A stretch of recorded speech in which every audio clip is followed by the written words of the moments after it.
생활법률 판례 최도사입니다. 제67강입니다. 동호회 축구 경기 중 다쳤을 때 가해 선수에게 손해배상 책임을 물을 수 있는가의 문제입니다. 우리 민법 750조에는 고의 또는 과실로 인한 위법 행위로 타인에게 손해를 가한 자는 그 손해를 배상할 책임이 있다고 규정되어 있습니다. 즉 불법 행위의 어떤 그 규정이 되어 있습니다.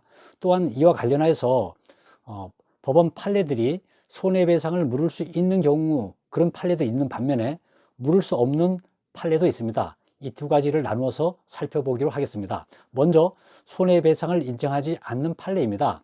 대법원은 2019년도 1월 31일 선고한 대법원 판례입니다. 사실관계를 먼저 보겠습니다. 조기 축구의 경기 중 골문 방향으로 센터링을 한 상황에서 골키퍼가 골문 앞에서 공을 쳐내기 위해서 다이빙 점프를 하여 착지하다가 상대팀 공격수와 충돌하여서 목, 척수 손상 등의 상해를 입고서 사지마비로 지체 장애 판정을 받은 사안입니다. 골키퍼가 상대방 공격수를 상대로 손해배상 청구 소송을 제기하였습니다. 제1심, 2심, 3심까지 갔습니다. 1심에서는 상대방 공격수가 주의 의무를 위반하였다고 볼 수 없다는 이유로 다친 골키퍼의 손해배상 주장을 인정하지 않았습니다.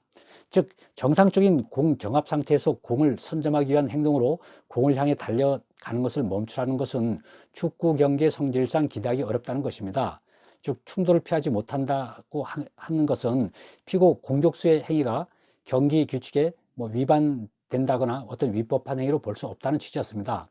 그러나 2심은 상대방 공격수가 원고 골키퍼의 안전을 배려할 주의 의무를 위반하였다고 보아서 골키퍼가 입은 손해를 배상할 책임이 있다고 판단했습니다. 1심과는 정반대 판결을 하였습니다. 즉 공을 잡기 위해 달려가는 경우 골키퍼의 상황과 움직임에 유의하여 골키퍼가 다치지 않도록 배려할 주의 의무가 있다고 하고 있습니다. 즉 이 위험구역 내에서 공격수가 상대팀 골키퍼와 공의 경합을 할 경우 조심성이 없거나 무모하게 신체 접촉으로 차징 파울을 범해서는 안 되는데도 피고 공격수가 이를 위반해서 원고에게 뛰어 덤벼드는 반칙을 범하여서 사고가 일어났다는 것입니다. 즉 반칙을 한 경우는 손해배상 책임이 있다라고 2심에서는 보고 있습니다. 그러나 3심은 대법원은 또 반대로 골키퍼가 입은 손해를 배상할 책임이 없다라고 하여 골키퍼에게 패소 판결을 하였습니다. 그 사유를 보면은 그 경기 규칙을 준수하면서 신의칙상 주의 의무인 안전 배려 의무가 있는데 이 공을 선점하기 위해서 경합할 만한 그런 상황에서는 적어도 그 축구 경기의 규칙을 위반한 것이라고 볼 수 없습니다. 서로 충돌하는 과정에서 축구 경기의 규칙을 위반한 것이라고 단정하기 어렵고 규칙을 위반한 것이라고 보더라도 그 위반 정도가 무겁다고 보기 어렵다. 즉 가벼운 것이다. 이렇게 보고 있습니다. 결국 이 사건은 2심에서는 반칙으로 보아 손해배상 책임을 인정했으나 3심은 반칙이 아니며 반칙이더라도 큰 반칙이 아니면 손해배상 책임이 없다라는 취지입니다. 이상이 그 손해배상을 인정하지 않은 대법원 판례 내용이었고요. 그러나 반면에 손해배상 책임 인정한 판례를 보겠습니다. 이것도 역시 동호인 축구 경기 중에서 발생한 판례입니다.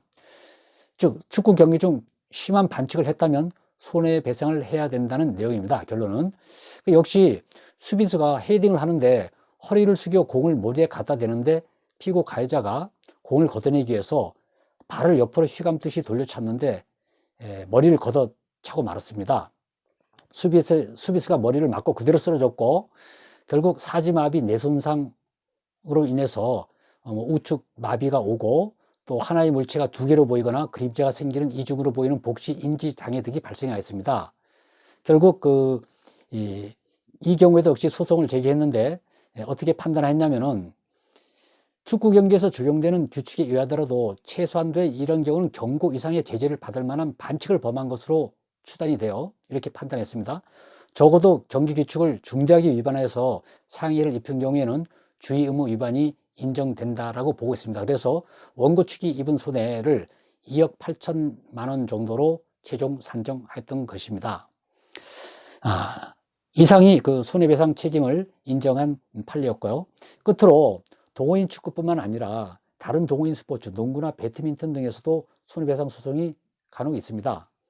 경기시 직업선수가 아닌 일반인들이 체육 활동에 있어서는 더 높은 수준의 안전 배려 의무가 요구된다고 하고 있습니다. 또한 경기규칙의 중대한 위반, 즉 반칙을 주의 의무 위반의 주된 근거로 손해배상 여부가 결정되므로 과도한 경쟁심으로 반칙하지 말고 안전하게 즐기는 동호인 축구가 되었으면 합니다. 이상입니다.